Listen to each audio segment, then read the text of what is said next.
Bonjour à tous. La psychanalyse a toujours été et est toujours actuelle. C'est l'essence même de la psychanalyse. Sa scission supposée et son renvoi à celle d'hier, d'aujourd'hui et de demain ne tentent à la diviser que pour en diluer la justesse. Sur la route de sa construction, la psychanalyse a essuyé des revers, des obstacles sur son chemin, qui, au contraire de la dérouter, l'ont propulsée.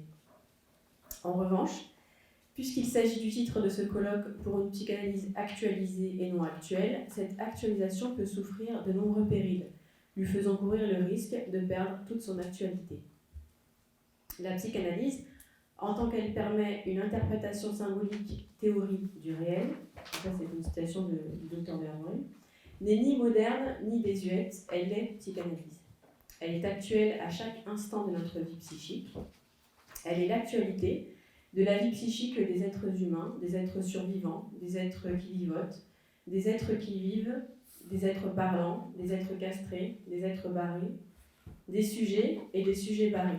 Freud écrit en 1933 « La psychanalyse nous permit de comprendre le pourquoi de l'hostilité que nous témoigna le monde à cause de notre activité psychanalytique, et ce fut là un de ses premiers avantages. » Il nous avait également prévenu à propos des dissidents. En s'éloignant de nous, les dissidents se débarrassent en général d'un des fardeaux sous lesquels nous ployons.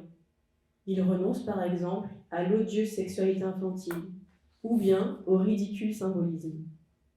Dès lors, ils ont gardé l'assiette au beurre, le monde les tient pour à peu près honnêtes, tandis que nous, les stationnaires, nous passons pour des charlatans.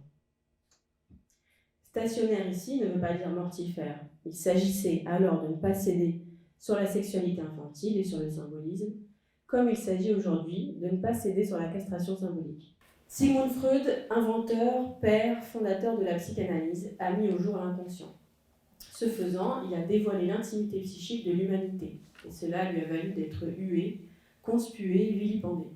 En 1896, à Wilhelm Fliess, il écrit « Je suis en butte à de l'hostilité, et je vis dans un isolement tel qu'on dirait que j'ai découvert les plus grandes vérités. » La psychanalyse a depuis sa naissance connu une évolution, des avancées, de nouvelles techniques, mais sa raison d'être fondamentale demeure la même qu'au premier jour, transformer en parole la souffrance psychique, corporelle ou organique, s'approcher de son désir. Qu'est-ce que la scansion ?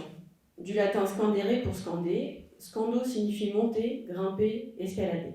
En versification, il s'agit aussi de rythmer, marquer fortement la cadence d'un air, d'un chant, d'un mouvement, ou encore marquer, ponctuer fortement les mots, les syllabes sur lesquelles on veut attirer l'attention, ou encore souligner fortement. Scansion et suspension de séance ne sont ni synonymes ni équivalentes, bien qu'elles puissent être simultanées selon certaines configurations. Il peut y avoir des suspensions de séance sans scansion ou avec scansion, des scansions sans suspension de séance ou avec suspension de séance. Pour y voir plus clair et s'astreindre à bien dire, Jean-Baptiste Le Gouy a proposé en 2013 que le terme de levée de séance soit utilisé afin de qualifier la fin d'une séance, qu'il s'agisse de scansion ou de suspension.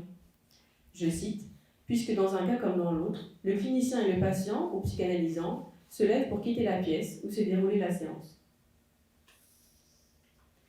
La scansion est opérée par le psychanalyste à partir du discours du psychanalysant. La méticulosité de cette technique s'opère en fonction du diagnostic structurel du psychanalysant.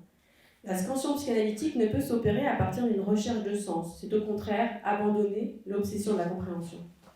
Ce désir de s'approcher du grand autre barré raréfie de facto la libido qui nourrit les organisations intramoïques, la résistance du surmoi et le grand autre non barré, et ce autant pour le clinicien que pour le psychanalysant.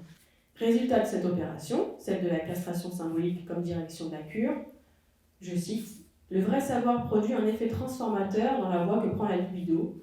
L'être porte son désir dans son verbe, la pulsion dans son action, la libido dans son corps. » Ça a duré combien de temps ?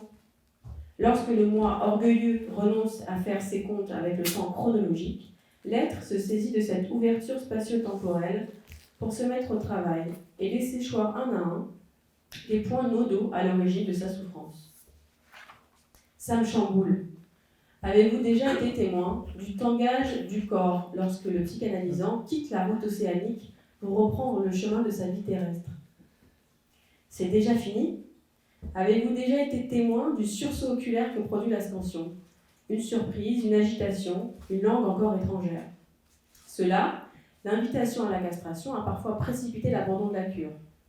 Car la perspective du vrai suffit parfois à imaginer un vrai rugueux.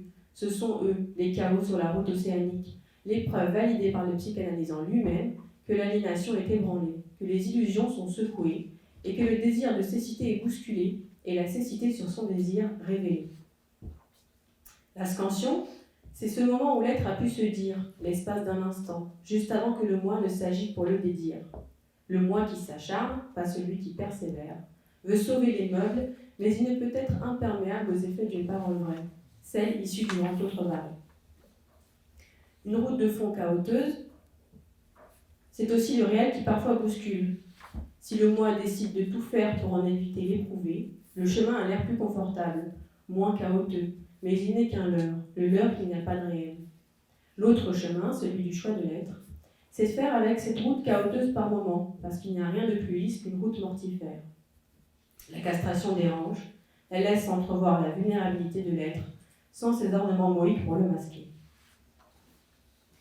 La précision de la technique chirurgicale a toute son importance lorsqu'il s'agit de ponctuation et de scansion. L'heure, c'est l'heure, avant l'heure, c'est pas l'heure, après l'heure, c'est plus l'heure. Quand le clinicien entend le signifiant, c'est déjà plus l'heure. La brèche pour propulser la cure vers la castration, à peine ouverte, c'est déjà refermé. La fugacité de ces ouvertures appuie la nécessité d'une vivacité clinique. La psychanalyse du psychanalyste sans fin est une condition sine qua non pour la conduite des cures, car elle permet d'égrener, de séparer le bon grain de l'ivraie, le bon grain étant la castration symbolique, l'ivraie, l'inclination humaine en faveur des lectures imaginaires. C'est une condition sans laquelle le risque devient trop important d'opérer à partir de mirages, pensant maintenir le cap de la castration. Qu'est-ce que la psychanalyse sans la castration symbolique ?